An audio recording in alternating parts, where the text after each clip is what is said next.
Everyone, my name is Shakshi Arya, and today we are all on discuss about Probation and Offender Act.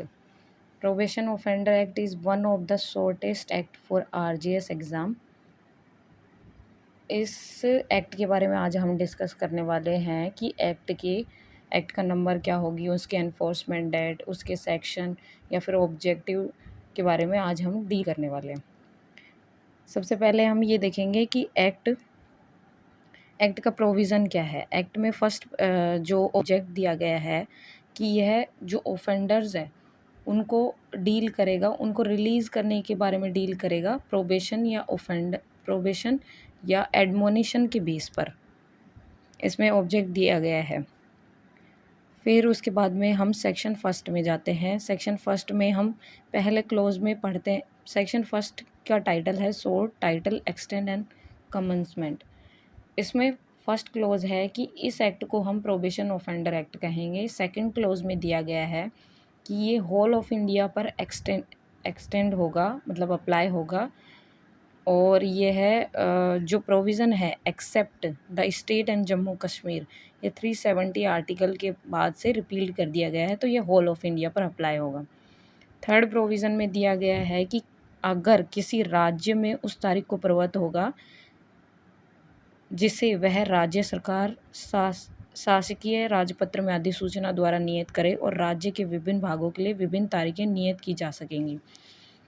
That means कि it shall come in to force. यह state में in force में तब आएगा जब state government किसी official gazettes की notification में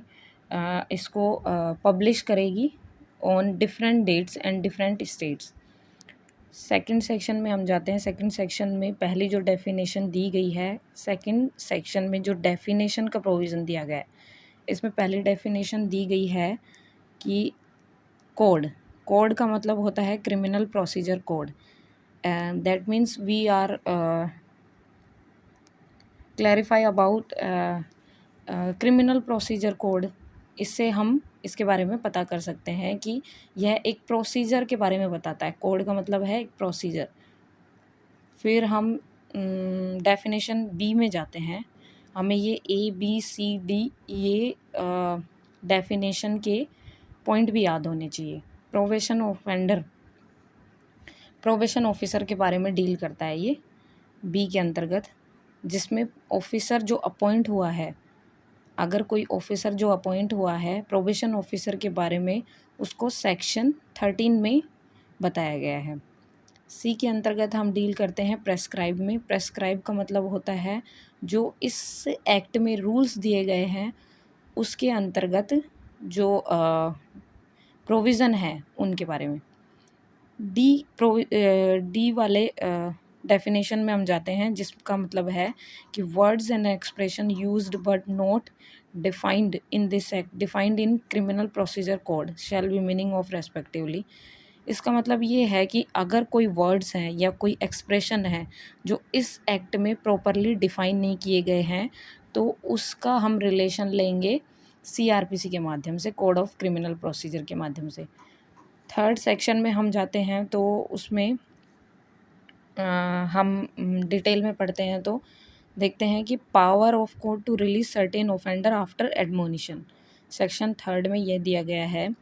कि कोर्ट्स की पावर है कुछ ऑफेंडर को रिलीज़ करने की एडमोनिशन पर। इसमें अगर कोई व्यक्ति है जो any person is found having guilty of committed an offence punishable under section 379, 380, 381, 404, 420 of Indian penal code. 370 इसमें हम थेफ्ट के बारे में पढ़ते हैं। 380 इसमें भी थेफ्ट के बारे में करते हैं आफ्टर प्रिपरेशन। 381 में ड्वेलिंग हाउस में है। 401 में डिसऑनेस्ट मिसअप्रोप्रिएशन है। 420 में डिसऑनेस्टली मिसअप्रोप्रिएट करना प्रॉपर्टी को। इस इंडियन पेनल कोड में जो इन ऑफेंस में जो ऑफेंडर पनिशेबल पाया गया है, if any person is found, अगर कोई व्यक्ति इन ऑफेंस में पनिशेबल पाया गया है, पहला पॉइंट तो हम इसमें डील करेंगे। दूसरा पॉइंट दिया गया है कि अगर कोई ऑफेंस पनिशेबल है, imprisonment for not more than 2 year and with fine. दूसरे में कहा गया है क्या अगर वह व्यक्ति कैसी पनिशमेंट के लिए कि वह इम्प्रीजमेंट 2 साल 2 साल की पनिशमेंट के लिए या फ़ाइन के लिए पाया गया है या दोनों के लिए, आईपीसी के अंतर्गत under Indian penal code second second provision. और थर्ड जो इसमें पॉइंट दिया गया है कि किसी अन्य विधि मतलब पहला तो है कि अगर कोई व्यक्ति इन ऑफेंस के अंतर्गत गिल्टी पाया गया है। सेकंड पॉइंट है कि अगर किसी को इम्प्रिजमेंट की सज़ा मिली है जिसमें 2 साल की हो और अगर फ़ाइन है या फिर दोनों है, तो वह आईपीसी के अंतर्गत या किसी अन्य लॉ के अंतर्गत। सेकंड पॉइंट ये है। थर्ड पॉइंट है कि कोई प्रीवियस कन्विक्शन पहले से साबित ना हो गया हो उस व्यक्ति के विरुद्ध में। No previous conviction is proved against him and the code by which the person is found guilty of is the opinion. और थर्ड है कि उसके विरुद्ध में कोई प्रीवियस कन्विक्शन प्रूव्ड ना हुआ हो उस कोर्ट में जिसमें वह गिल्टी पाया गया है। तो कोर्ट उन having regard to the circumstances of the cases, case की परिस्थितियों को देखते हुए including the nature and offence and character of the offender, मतलब उस ऑफेंस का नेचर और ऑफेंडर का कैरेक्टर देखते हुए उसको एडमोनिशन पर रिलीज़ कर देगा। So to do then note with standing anything contain any other law for time being in force, the court may instead of sentencing any punishment and release him on probation of good conduct under section 4 release him after due admonition। मतलब इन offence के होते हुए भी उसको किसी अन्य विधि में बात होते हुए कोर्ट उसको सेंटेंस करने की बजाय पनिशमेंट की उसको रिलीज़ कर देगा प्रोबेशन ऑफ गुड कंडक्ट के आधार पर, सेक्शन 4 में दिया गया है जो, और रिलीज़ कर देगा एडमोनिशन के बेस पर जो सेक्शन 3 में दिया गया है। अब हम इसमें एक्सप्लेनेशन जो फर्स्ट आती है, for the purpose of this section previous conviction against a person shall include the previous conviction order made against him under section 4। हम इसमें डिस्कस करने वाले हैं कि जो प्रीवियस कन्विक्शन दी गई है एक व्यक्ति के अगेंस्ट में जो प्रीवियस कन्विक्शन इंक्लूड है वह सेक्शन 4 में डील की गई है। अब हम सेक्शन 4 के बारे में पढ़ते हैं कि power of court to release certain offender on probation of good conduct any person is found guilty of having committed offence. अब इसमें भी पावर है कोर्ट्स की, लेकिन इसमें उन ऑफेंडर्स को probation of good conduct, third में हम बात कर रहे थे एडमोनिशन के बेस पर उनको रिलीज़ कर रहे थे, लेकिन इसमें हम गुड कंडक्ट के बेस पर रिलीज़ कर रहे हैं।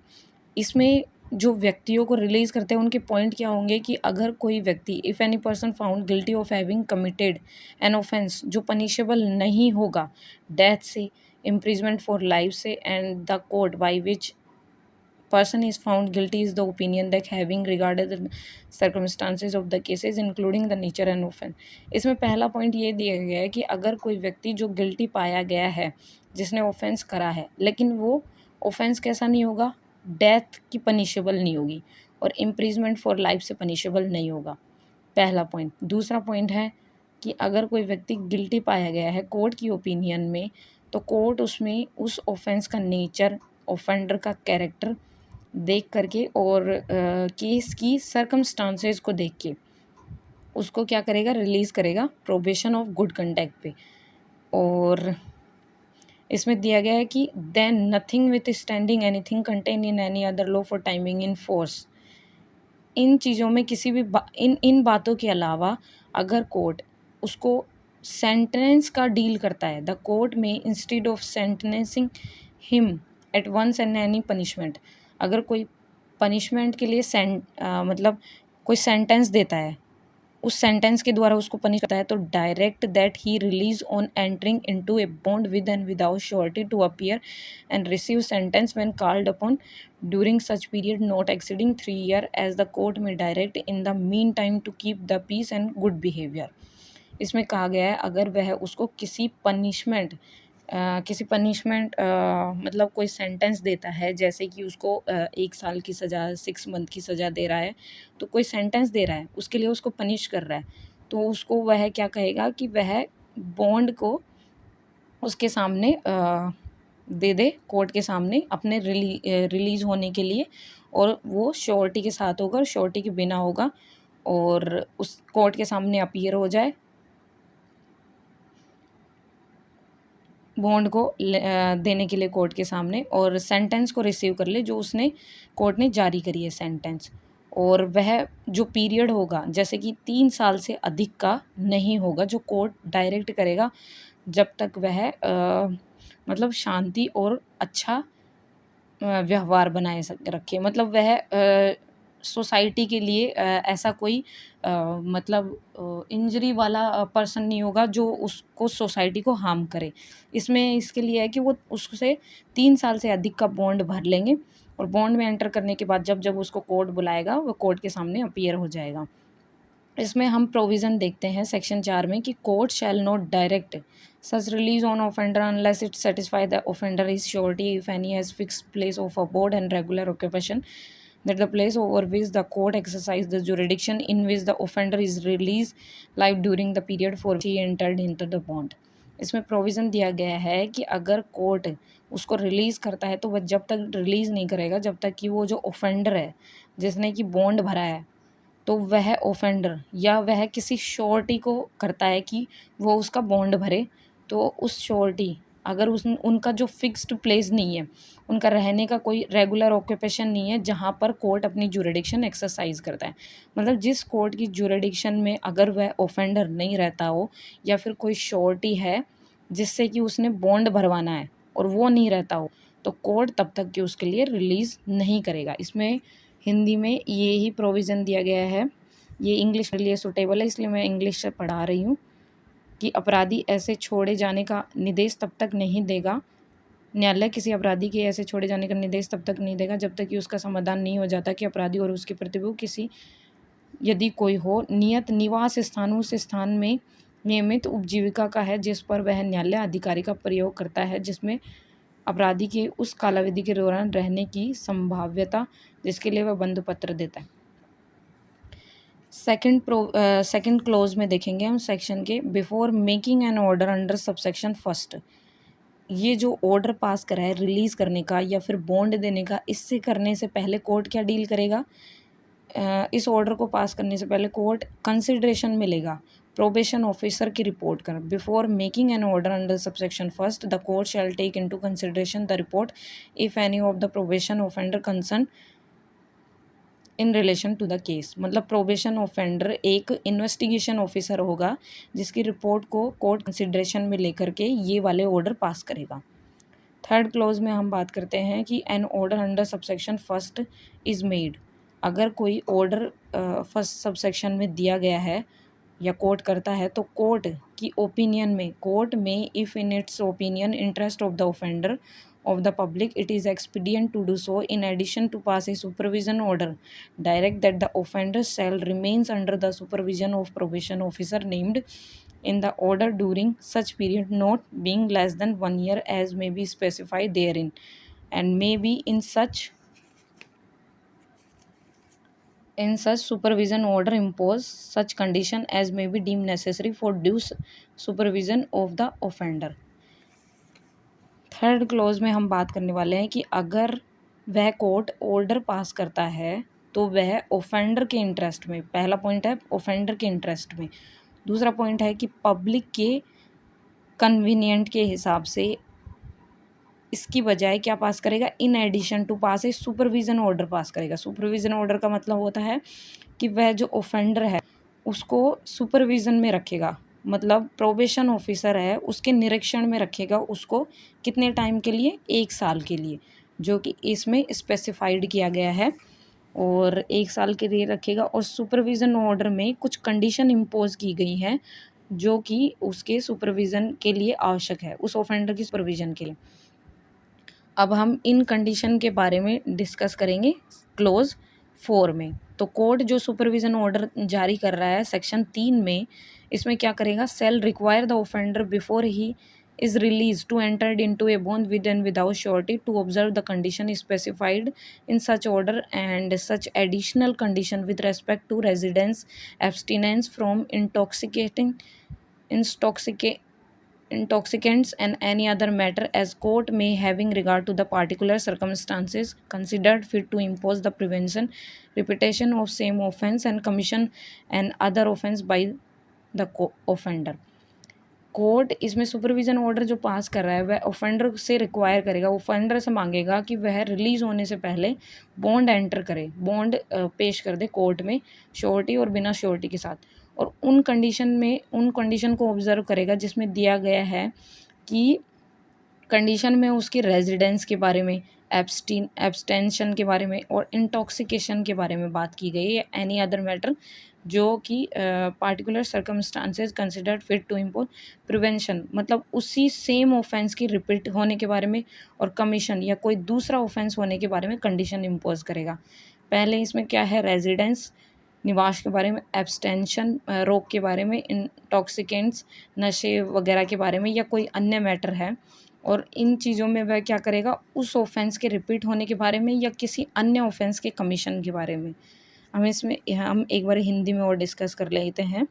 कि वह ऐसे आदेश निर्दिष्ट शर्तों का और निवास स्थान मादक पदार्थों से प्रवर्तित किसी अन्य बात के बारे में ऐसी अतिरिक्त शर्तों का, जैसे न्यायालय विशिष्ट परिस्थितियों का ध्यान रखते हुए उसी अपराध की पुनरावृत्ति को या अपराधी द्वारा अन्य अपराधों के लिए किए जाने के लिए रोकने के लिए अध्यारोपित करना ठीक समझे, पालन करने के लिए प्रतिभू के सहित या बिना एक बंध पत्र दे। ओके, तो हम अब जाते हैं फिफ्थ क्लॉज में। ये है सेक्शन 4 का 5th क्लॉज, जिसमें ये डिस्कस करेगा कि जो सुपरविज़न ऑर्डर पास हुआ है सेक्शन 3 में, उसको वह एक्सप्लेन करेगा ऑफेंडर को उन कंडीशन और टर्म के बेस पर कि कोर्ट ने सुपरविज़न ऑर्डर पास कर दिया 3 में कि वह किसी प्रोबेशनर ऑफिसर के सुपरविज़न में रहेगा, तो वह ऑफेंडर को एक्सप्लेन करेगा उसकी टर्म एंड कंडीशन की किन बेस पे वो है बॉन्ड दे करके उस बेस पर रिलीज़ हो सकता है। तो उसकी एक कॉपी प्रत्येक ऑफेंडर को, अगर उस केस में एक से अधिक ऑफेंडर हैं तो प्रत्येक ऑफेंडर को दी जाएगी, और या फिर उसकी श्योरिटी को अगर कोई है तो, या और प्रोबेशनर ऑफिसर को जो उसका सुपरविज़न ऑर्डर के अंतर्गत है। तो court making a supervision order under subsection 3 shall explain to the offender the term and condition of offender shall forthwith furnish one of the copy of supervision order to each of the offender and surety if any the probation officer concerned। Okay, तो अब 4th section हमने discuss कर लिया है पूरा। अब हम जा रहे हैं 5th सेक्शन की तरफ। Power of court to require release offender to pay compensation and cost, मतलब जिन ऑफेंडर को कोर्ट की पावर दी गई है, इसमें जिन ऑफेंडर को हम प्रोबेशन एडमोनिशन के बेस पर रिलीज़ कर रहे हैं उनको हम कुछ कंपनसेशन पे करने के लिए बोलेंगे या कॉस्ट। तो कोर्ट इसमें डायरेक्ट करेगा कि जो सेक्शन 3 एंड 4 में है, court directing the release offender under section 3 and 4 में if think fit make such time as further order directing him to pay, उसको कोर्ट डायरेक्ट करेगा 3 और 4 में कि वो कंपनसेशन जो कोर्ट को सही रीजनेबल लगे for loss and injury cause to person by the commission and offence, जिस ऑफेंडर ने ऑफेंस करा है और जिससे कोई लॉस एंड इंजरी किसी दूसरे व्यक्ति को हो रही है, तो उसकी कंपनसेशन कोर्ट ऑर्डर 3 और 4 के अंतर्गत डायरेक्शन से पास करेगी। या फिर कोई दूसरी कॉस्ट प्रोसीडिंग्स की है, मतलब कोर्ट की जो प्रोसीडिंग है उनमें कॉस्ट हो रही है तो वो डिसाइड करेगी कोर्ट। फर्स्ट क्लोज में ये डिस्कस करा गया है। अब हम जा रहे हैं सेकंड क्लोज की तरफ। इसमें दिया गया है कि जो अमाउंट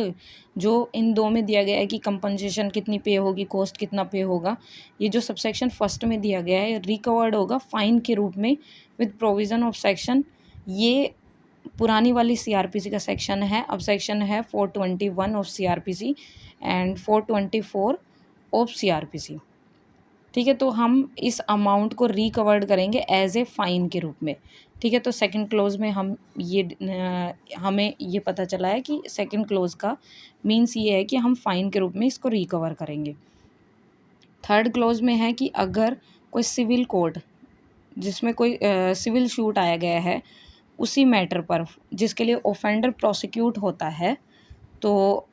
अकाउंट्स में लिया जाएगा on amount paid and recovered as compensation under subsection first as awarding damage. मतलब इसमें ये दिया गया है कि अगर कोई सिविल कोर्ट अपनी जुरिडिक्शन का ट्राई कर रहा है उसी मैटर पर और उसमें वो ऑफेंडर को प्रोसिक्यूट किया गया है, तो सिविल कोर्ट के अंतर्गत वो जो अमाउंट लिया गया है ना, जो इसमें कंपनसेशन और कॉस्ट में रिकवर्ड हो रहा है, वो ऐसे माना जाएगा जैसे कि सबसेक्शन 1 में रिकवर हो रहा है इन अवॉर्डिंग डैमेज के रूप में, मतलब कंपनसेशन लेने के लिए। मतलब ये सिविल कोर्ट की जुरिडिक्शन का बताया गया। तो सिविल कोर्ट की जुरिडिक्शन में जो अमाउंट रिकवर्ड माना जाएगा वो हम क्लोज फर्स्ट के हिसाब से ही मानेंगे। इसमें बस यही दिया गया है। अब सेक्शन 6 में आते हैं हम। सेक्शन 6 में दिया गया है कि restriction of imprisonment on offender under 21 year of age. इसमें दिया गया है कि उन व्यक्तियों जो ऑफेंडर हैं तो उनकी इम्प्रिजमेंट को रेस्ट्रिक्ट कर दिया गया है जो 21 साल से कम के हैं। अगर कोई व्यक्ति है जो 21 साल से कम का है, अब हम पढ़ते हैं आगे कि when any person under 21 year of age found guilty of having committed an offence punishable with imprisonment but not with imprisonment for life, the court by which the person is found guilty shall not be sentence him to imprisonment unless it is satisfied that having regard to the circumstances of the case including the nature and offence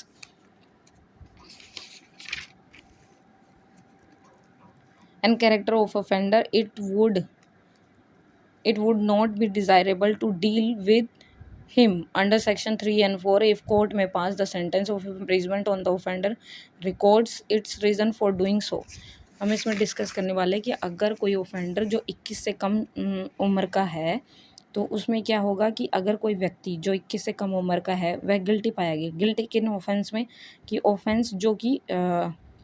punishable है imprisonment से, but ना कि LI से। Imprisonment for life से punishable नहीं है, तो court उसमें अगर उसको गिल्टी पाता है तो उसको सेंटेंस ना करने की बजाय अगर वह केस के सर्कमस्टांसेस पे या फिर ऑफेंस के नेचर पर या फिर हम ये सेम पॉइंट दिए गए हैं सेक्शन 3 एंड 4 के, या फिर ऑफेंडर के कैरेक्टर पर जो कि डिज़ायरेबल है to deal with under section 3 and 4, तो कोर्ट उसको sentence if the court pass sentence of imprisonment on offender record its reason, तो इन प्रोविज़न में तो वो रिलीज़ कर देगा अगर इम्प्रिजमेंट की सज़ा मिली है और वो एलआई की इम्प्रिजमेंट नहीं है, तो इन बेस पर तो उनको रिलीज़ कर देगा कि वह 21 से कम साल का है और उसको सिर्फ इम्प्रिजमेंट की सज़ा मिली है, एलआई की नहीं मिली है, और उसमें ऑफेंस का नेचर, कैरेक्टर या फिर सर्कमस्टांसेस केस की उन बेस पर तो रिलीज़ कर देगा। लेकिन अगर वह उनको सेंटेंस करता है court, if the court pass any sentence imprisonment for offender, तो उसके रीज़न को रिकॉर्ड कर लेगा। फर्स्ट क्लोज में हम ये बात करते हैं। सेकंड क्लोज में बात करते हैं कि for the purpose of satisfying itself whether it would not be desirable to deal under section 3 and 4 with an offender referred to subsection first, तो court shall call for a record of probation officer, consider the report if any and any other information available to relating to character, physical, mental condition of offender।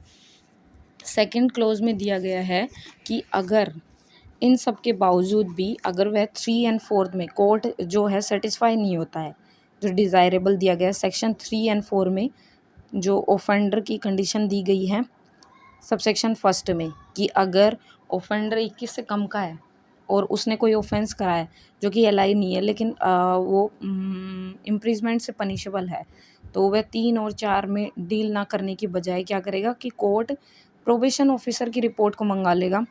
जो कि considered report है, और या फिर कोई अन्य information जो offender के कैरेक्टर के बारे में है, उसकी फ़िज़िकल और मेंटल कंडीशन के बारे में कि वो प्रॉपरली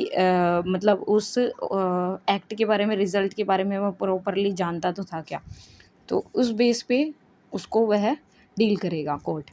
अब हम आते हैं सेक्शन 7 की तरफ। सेक्शन 7 में report of probation officer to be confidential. इसमें कुछ भी नहीं है, बस यही याद रखना है एक टाइटल के रूप में कि जो प्रोबेशन ऑफिसर की रिपोर्ट है उसको मतलब ऐसे कॉन्फिडेंटल रखी जाएगी कि गोपनीय तरीके से रखी जाएगी। इसमें रिपोर्ट है प्रोबेशन ऑफिसर की जो 4 के 2 में दी गई है, सेक्शन 4 के 2 में एंड 6 के 2 में। 6 के 2 में जो हमने अभी देखा एंड 4 के 2 में जो वो ऑर्डर पास कर रहा था फर्स्ट क्लोज के अंतर्गत, तो वह पहले प्रोबेशन ऑफिसर की रिपोर्ट मंगवाएगा, तो वो कॉन्फिडेंटल होंगी और इससे ज़्यादा कुछ नहीं पढ़ना है इसमें। सेक्शन 8 में है कि variation of condition of probation, अगर कोई मतलब जो परीक्षा की शर्तों में फेराफेर, मतलब हमने कोई प्रोबेशन जो प्रोबेशन ऑफिसर के सुपरविज़न में ऑफेंडर को डालते हैं, तो उसमें अगर कोई कंडीशन हम इम्पोज़ करते हैं, कोर्ट इम्पोज़ करता है, अगर उसमें कोई वेरिएशन होना है, बदलाव होना है, तो उन कंडीशन में जो डील करते हैं वो सेक्शन 8 डील करता है। अगर कोई एप्लीकेशन करता है, if on the application of probation officer, मतलब प्रोबेशन ऑफिसर की एप्लीकेशन पर कोर्ट एक ऑर्डर पास करेगा सेक्शन 4 में, in respect of offender is of the opinion that in interest of offender the public it is expedient and necessary to varying the condition of any bond entered into by the offender, it may at any time and during the period when the bond is effective varying the bond for extending diminishing the duration thereof, however it shall not extend 3 years from the date on original order and by altering the condition thereof by inserting additional condition thereof। इसमें दिया गया है कि probation officer ने कोई application जारी करी है, तो कोर्ट उसमें ऑर्डर पास कर रहा है सेक्शन 4 का ऑफेंडर के संबंध में, तो यह आवश्यक होगा कि उन कंडीशन में बदलाव करने के लिए वह बॉन्ड में एंटर करें। पहले ऑफेंडर बॉन्ड में एंटर करेगा कि वह बॉन्ड को पेश करेगा कोर्ट में, और उस पीरियड के दौरान बॉन्ड की पीरियड कितना होगा, 3 साल से अधिक का नहीं होगा। तो उस 3 साल के पीरियड में वह एक्सटेंशन बढ़ा सकते हैं और डिमिनिशन कर सकते हैं उस बॉन्ड को, ठीक है। तो उसके लिए उस बॉन्ड को पहले कोर्ट में पेश करना होगा। तो ओरिजिनल ऑर्डर मतलब कोर्ट ने जो ओरिजिनल ऑर्डर पास कराया है, जैसे कि पहली बार जो ऑर्डर पास करा है उस पे जो बॉन्ड जारी करा है, बॉन्ड के हिसाब से बॉन्ड जो उसने पेश करा है, उस जिन कंडीशन पर कोर्ट कहता है कि इन कंडीशन के आधार पर बेस पर बॉन्ड आप यहाँ पे पेश कर सकते हो, तो उन कंडीशन में हम अल्ट्रेशन कर सकते हैं, इस बॉन्ड के पीरियड में अल्ट्रेशन नहीं कर सकते हैं। सेकंड, इसका जो प्रोविज़न दिया गया है कि कोई वेरिएशन नहीं होगा जब तक कि ऑफेंडर या उसका श्योरिटी जो बॉन्ड में मेंशन किया गया है उसको सुनने की अपॉर्चुनिटी, मतलब कोर्ट ने बॉन्ड भरने को उसको परमिशन दे दी, तो जब तक कि वह ऑफेंडर को नहीं सुनेगा या फिर ऑफेंडर के बेस पर कोई श्योरिटी कोर्ट में अपीयर नहीं होता है, तब तक उनको सुन नहीं लेता, तब तक वह कोई भी कंडीशन में वेरिएशन नहीं करेगा। अब ये है कि अगर सेकंड क्लॉज में दिया गया है, अगर ऑफेंडर का कोई श्योरिटी है, वह वेरिएशन करने से कंसेंट देने से मना कर देता है, जो कि सबसेक्शन 1 में कहा गया है कि बॉन्ड की किन कंडीशन पर आप एंटर कर सकते हो, तो कोर्ट उस ऑफेंडर जो श्योरिटी का ऑफेंडर है वह फ्रेश बॉन्ड में एंटर करने के लिए उसको ऑर्डर कर सकता है, और ऑफेंडर अगर मना करता है, रिफ्यूज़ करता है या ऐसा करने से मना करता है, तो कोर्ट उससे सज़ा दे सकता है, sentencing him for offence for which he was found guilty, जिस ऑफेंस के लिए वो पनिशेबल था या गिल्टी था। थर्ड क्लॉज में हम बात करते हैं nothing with standing anything here in contain the court which pass an order under section 4 in respect an offender if it is satisfied on an application made by probation officer the conduct of offender has been made to unnecessary, it would be kept any longer under supervision and discharge the bond and enter by him। इसमें ज़्यादा कुछ नहीं है, इसमें हम ये पढ़ेंगे कि अगर जो सेक्शन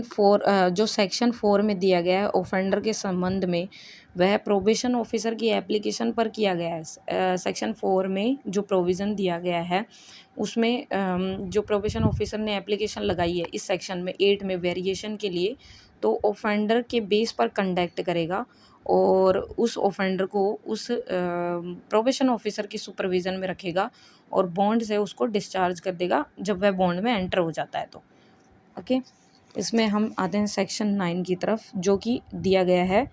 जो कंडीशन इसने वेरिएशन, जिन कंडीशन में वेरिएशन करा उनको ऑब्ज़र्व करने के लिए जो प्रोसीजर दिया गया है सेक्शन 9 है। Procedure in case of offender failing to observe the condition of bond. जिन कंडीशन पर हम बॉन्ड भरते हैं, जैसे कि कोर्ट ने कोई कंडीशन पास करी कि आप इतने टाइम का बॉन्ड भर दीजिए और इस टाइम तक आप सोसाइटी में कोई भी ऐसा कोई पनिशेबल ऑफेंस नहीं करेंगे या ऐसा कोई मतलब इन हार्मफुल काम नहीं करेंगे जो सोसाइटी के लिए पेनफुल हो, तो आप इसके लिए एक श्योरिटी के रूप में बॉन्ड भरवाते हैं। तो उसके लिए ये कंडीशन इम्पोज़ की गई और इन कंडीशन को अगर वह फ़ेल होता है तो वह पनिशेबल होगा उस ऑफेंस के लिए। इसमें यही दिया गया है। अगर कोई कोर्ट जिसने ऑर्डर पास कराया अंडर सबसेक्शन 4 ऑफेंडर के संबंध में, तो जो कोर्ट डील करता है ऑफेंडर के संबंध में उसकी ओरिजिनल ऑफेंस में, has reason to believe on the report of probation officer के रिपोर्ट पर या फिर किसी अन्य इन्फॉर्मेशन पर, अदरवाइज का मतलब अन्य information, that offender to fail to observe the any of the condition of bond and bond entered into by him, it may issue warrant for the arrest and think fit issue a summon to him his surety if any requiring him them to attend before such time as may be specified in summon. इसमें यह है कि अगर कोई court ने order पास किया है section 4 में गुड बिहेवियर के आधार पर कि वह उनको ऑफेंडर को रिलीज़ कर देगा, और कोई ऑफेंडर के संबंध में जो कोर्ट डील कर रहा है वह ऑफेंडर उन कंडीशन को फुलफ़िल करने में फ़ेल हो जाता है या ऑब्ज़र्व नहीं करता है, तो बॉन्ड की कंडीशन का ब्रेक हो जाता है, तो उसमें वह अरेस्ट वारंट जारी कर सकता है और अगर सही समझे तो वो समन जारी कर सकता है उसके श्योरिटी को और वह किसी स्पेसिफिक डेट पर कोर्ट में जो समन में दिए गए है उस डेट पर बुला सकता है। सब क्लोज हम इसमें देखते हैं क्लोज सेकंड में कि court before an offender is brought an appear में remand him to custody until the case is conclude and grant him bail with and without surety to appear on the date as may be fixed on hearing। Court जो offender को मतलब बुलाता है अपने सामने remand पर custody में, इसके अंतर्गत जो उसने रिफ्यूज़ करी है कंडीशन या फिर फेल करी है, तो इन बेस पर वह कोर्ट उसको ऑफेंडर को अपने सामने बुलाता है, तो वह कस्टडी में रिमांड पर रखेगा और उसको बेल देगा। कब तक बेल देगा? मतलब श्योरिटी और श्योरिटी के बिना उस डेट पर अपीयर होने के लिए बोलेगा जो उसने हियरिंग की डेट फिक्स करी है कोर्ट ने। थर्ड क्लॉज में हम आते हैं तो कोर्ट हियरिंग की डेट को फिक्स करने के बाद अगर सेटिस्फाई हो जाता है कि ऑफेंडर उन कंडीशन का फेल करता है सॉरी, अगर court after hearing the case is satisfied the offender has failed to observe the condition and bonds enter by him, तो इनमें उसके 3 पॉइंट बताए गए हैं। मतलब 2 कंडीशन दी गई हैं, जिसमें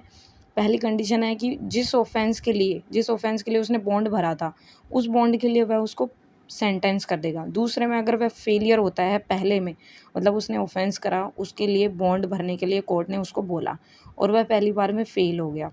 तो बिना कोई मतलब उस बॉन्ड पर प्रभाव डाले वह क्या करेगा, उस पर पेनल्टी इम्पोज करेगा जो कि 50 रुपये की है, 50 रुपीज़। तो इसमें 2 कंडीशन दी गई है कि उसको ओरिजिनल ऑफेंस के लिए सेंटेंस करेगा और उस पर पेनल्टी इम्पोज करेगा 50 रुपीज़ के लिए फर्स्ट टाइम में। फोर्थ क्लोज में दिया गया है कि अगर पेनल्टी इम्पोज की गई है जो क्लोज बी में है सबसेक्शन 3 के, अगर वह पेड नहीं होती हो तो हम उसको फ़ाइन के रूप में रिकवर्ड करेंगे, ठीक है, एज कोर्ट में फिक्स। तो कोर्ट में सेंटेंस ऑफेंडर ओरिजिनल ऑफेंस, और तो पेनल्टी जो इम्पोज की गई है क्लोज बी सबसेक्शन 3 में वह पेड नहीं होती है तो पहले तो फ़ाइन के रूप में रिकवर करेंगे, नहीं होता है तो नहीं देता है तो कोर्ट उसको ऑफेंडर को सेंटेंस करेगा ओरिजिनल ऑफेंस के लिए। अब हम आते हैं सेक्शन 10 की तरफ, provision as to surety. The provision under section, ये जो प्रोविज़न दिए गए हैं ये पुराने बेयर एक्ट के हिसाब से दिए गए हैं, हम नए बेयर एक्ट के हिसाब से पढ़ेंगे। तो of this code so far as may be apply, इसमें है कि 120 CRPC का 121 CRPC प्रोविज़न श्योरिटी के लिए प्रोविज़न क्या है 121 CRPC का, और 123 जिसमें इम्प्रीजमेंट दी गई है, और 121 में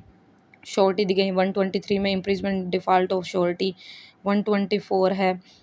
373 है, 446 है, 446A है, इसमें क्या है 4 फेज है फाइन मतलब उसका बॉन्ड का, इसमें 447 है, 448 है, 449।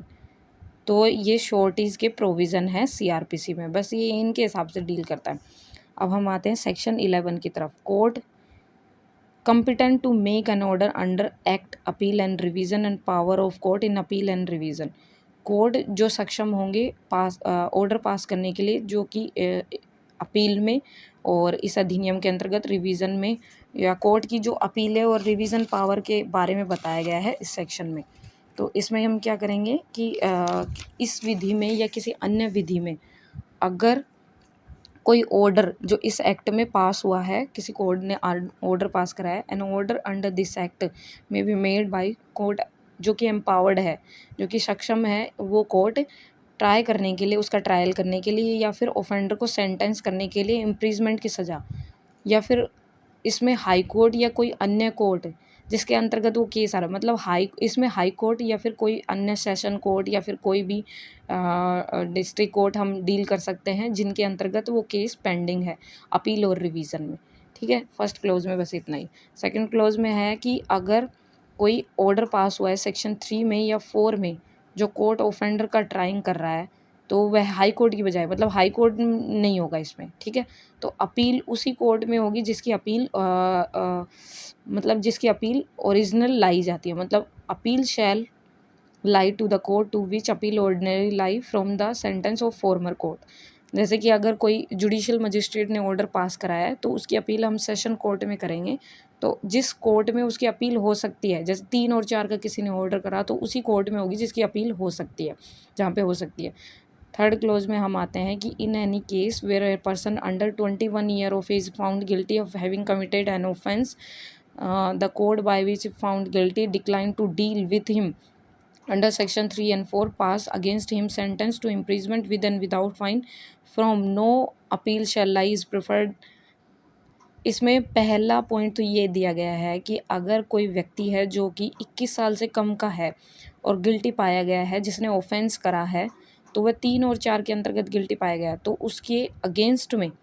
कोई सेंटेंस ऑफ इम्प्रिजमेंट पास करेंगे, मतलब उसके अंतर्गत उसके विरुद्ध कारावास की सज़ा पास होगी, और मतलब वह फ़ाइन के साथ और फ़ाइन के मतलब बिना भी,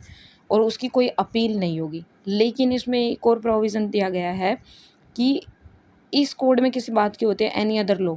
court, the court to which appeal ordinary life from the sentence of former court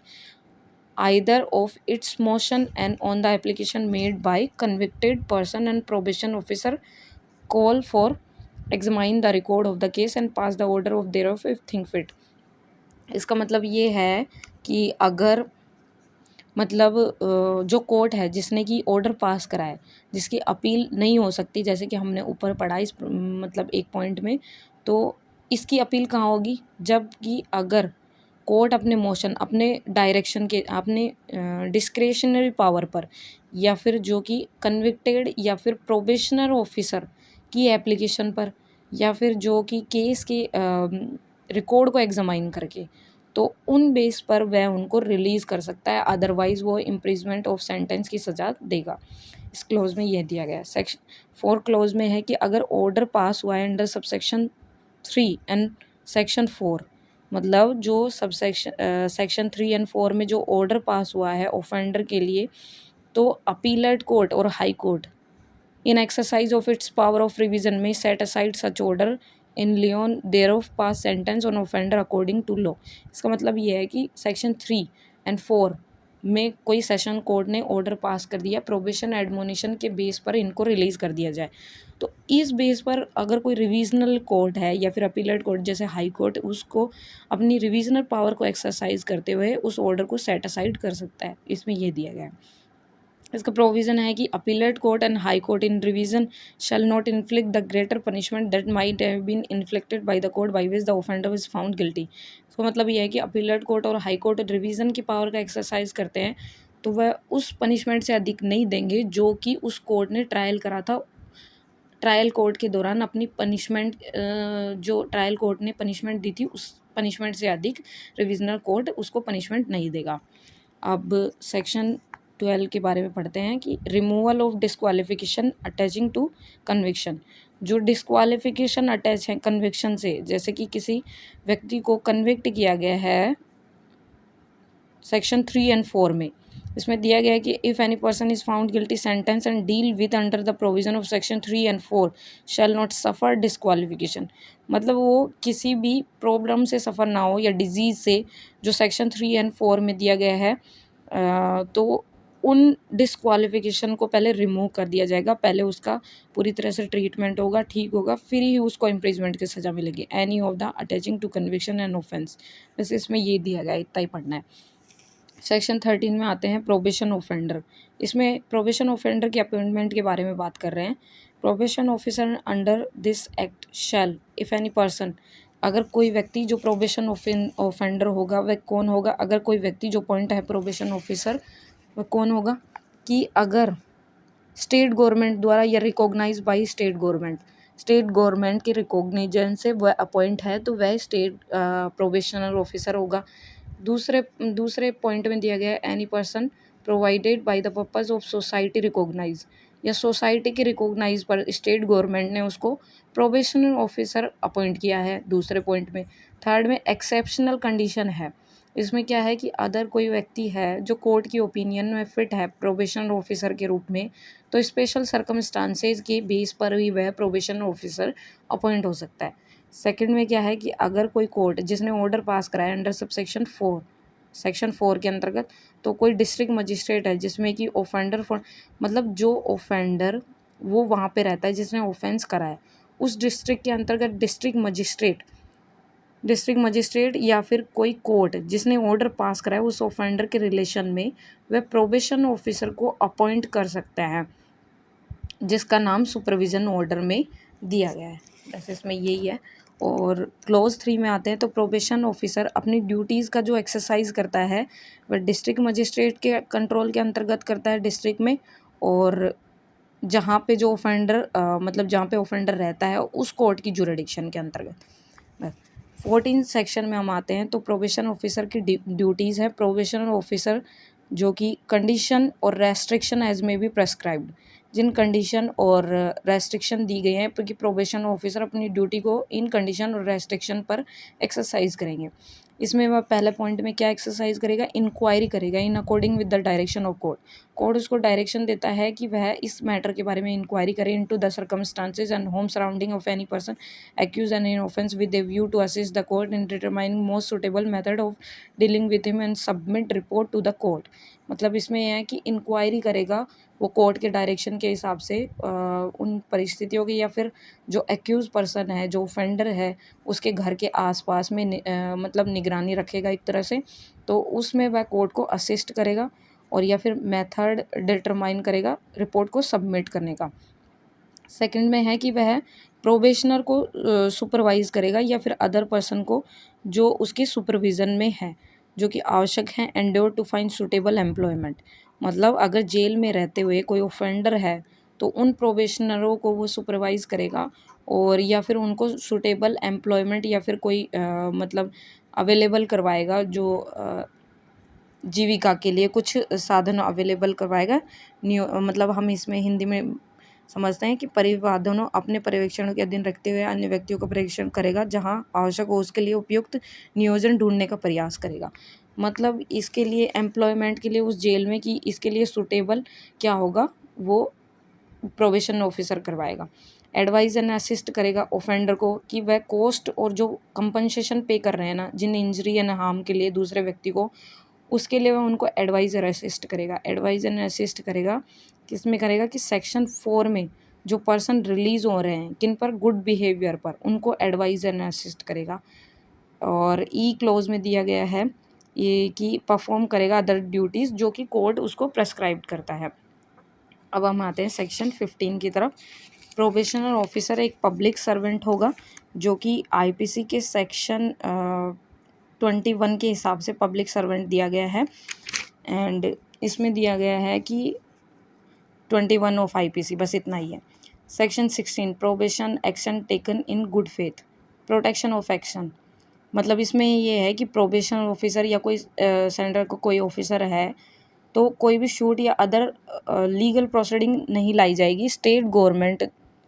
के अगेंस्ट में या कोई प्रोबेशन ऑफिसर के अगेंस्ट में या कोई दूसरे ऑफिसर जो अपॉइंट हो रहा है इस एक्ट के अंतर्गत in respect of anything in good faith intending to be done in pursuant of this act. इसका मतलब ये है कि मतलब जो प्रोबेशन ऑफिसर जो स्टेट के अंतर्गत अपॉइंट होते हैं ना,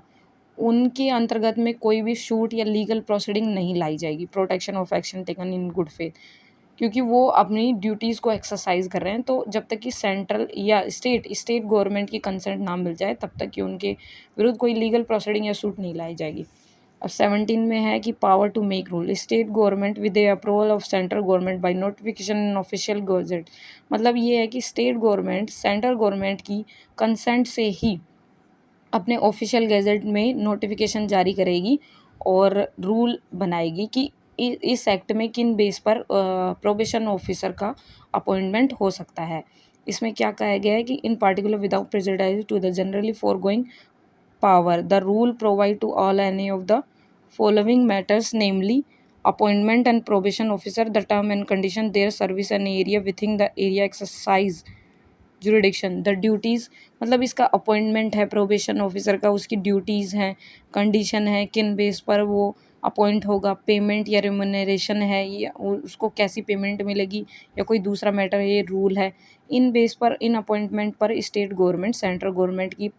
अप्रूवल लेगी और ऑफिशियल गैजेट्स में नोटिफिकेशन जारी करेगी। बस इसमें ये दिया गया है।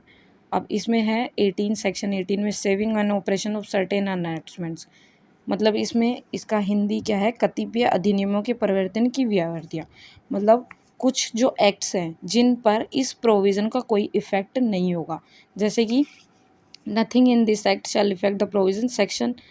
31 ऑफ कौन सा है, रिफॉर्मेटरी स्कूल एक्ट, या फिर subsection 2 of section 5 prevention of corruption act, any other law for state relating या जुवेनाइल ऑफेंडर वाला एक्ट।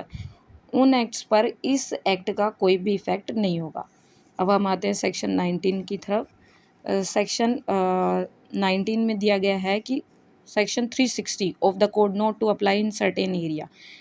360 ऑफ सीआरपीसी, जो पहले की सीआरपीसी थी वो 562 थी, तो उसमें सेक्शन दिया गया है ऑफेंडर के लिए 562। अब 360 है 360, इसमें दिया गया subject to the provision of section 360 से 60 of CrPC shall cease to apply to state and parts which